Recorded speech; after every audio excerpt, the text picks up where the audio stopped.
اعوذ باللہ من الشیطان الرجیم بسم اللہ الرحمن الرحیم شروع اللہ کے پاک نام سے جو بڑا مہربان نہایت رحم کرنے والا ہے۔ السلام علیکم ورحمۃ اللہ وبرکاتہ۔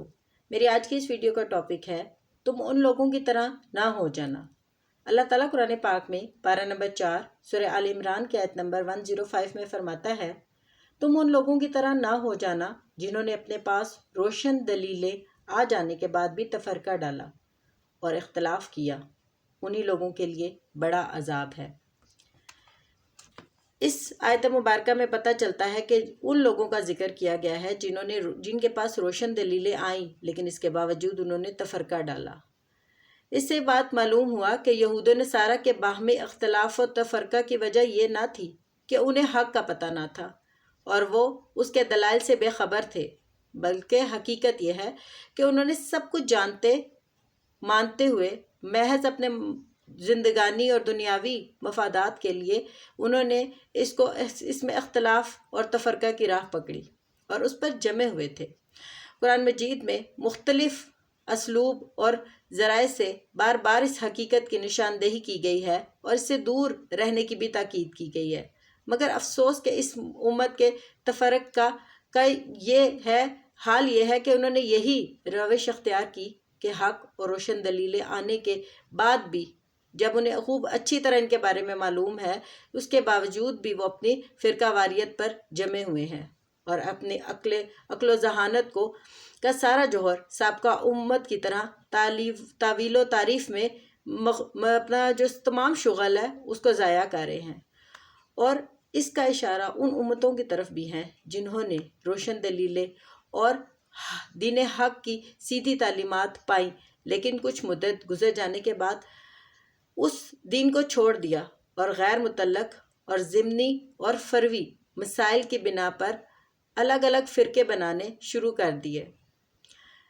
اور پھر یہ کرنا شروع کر دیا کہ جن باتوں کی کوئی ترغیب ہی نہیں دی گئی ان کے بارے میں آپس میں ایک دوسرے کے ساتھ جھگڑا کرنے لگ پڑے،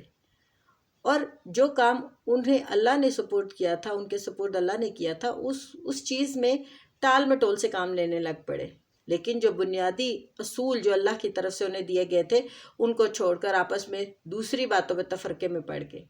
حالانکہ اس بات کے بارے میں تاکید کی گئی ہے کہ قرآن کو سمجھو اور اللہ کے احکامات کو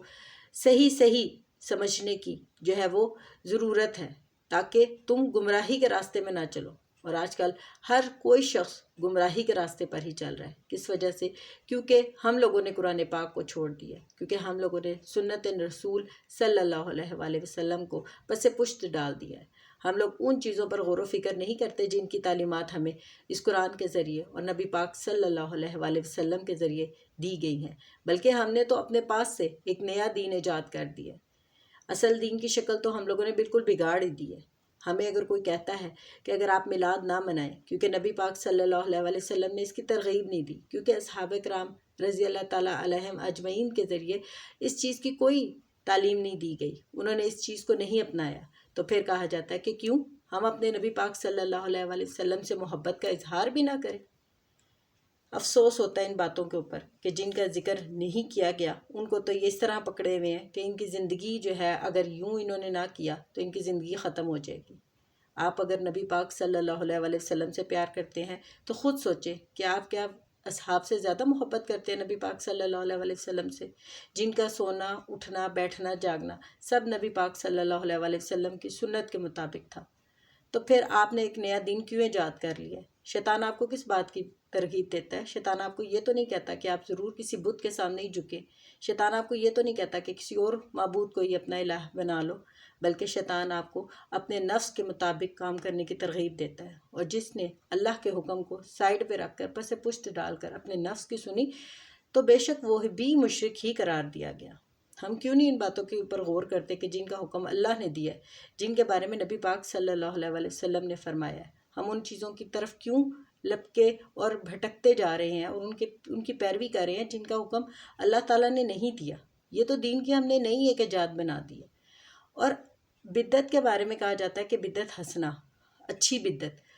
بدعت سے کیا مراد ہے؟ جب نبی پاک صلی اللہ علیہ وسلم نے اپنی حدیث مبارکہ کے ذریعے صاف صاف بتا دیا کہ ہر بدعت گمراہی ہے، اور گمراہی جو ہے وہ جہنم میں اور دوزخ میں لے کر جائے گی، پھر اس کے بعد بدعت حسنہ کا کیا ذکر؟ کون سی نئی ایسی چیز ہے، کون سی ایسی اچھی چیز ہے جو اللہ تعالیٰ نے نعوذ باللہ متعارف نہیں کرائی، جو نبی پاک صلی اللہ علیہ وسلم نے متعارف نہیں کرائی، اور ہم نے خود سے متعارف کر لی ہے؟ اگر آپ اتنا ہی نبی پاک صلی اللہ علیہ وسلم سے محبت کرتے ہیں تو اس قرآن کو جس کو کے بارے میں نبی پاک صلی اللہ علیہ وسلم نے فرمایا تھا کہ اللہ کی رسی کو مضبوطی سے تھام لو۔ اللہ کی رسی کیا ہے؟ اللہ کی رسی یہ قرآن ہے، کیونکہ اسی رسی کے ذریعے ہی ہم اللہ تک پہنچ سکتے ہیں، اور اسی رسی کے ذریعے ہی ہم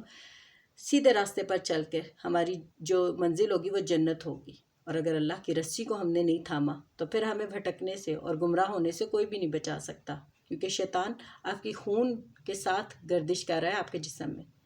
تو جب آپ کا دشمن اتنا شاطر اور اتنا تیز ہو تو آپ کس بھول میں بیٹھے ہوئے ہیں کہ وہ آپ کو گمراہ کرنے کی کوشش نہیں کرے گا؟ بالکل ضرور کرے گا،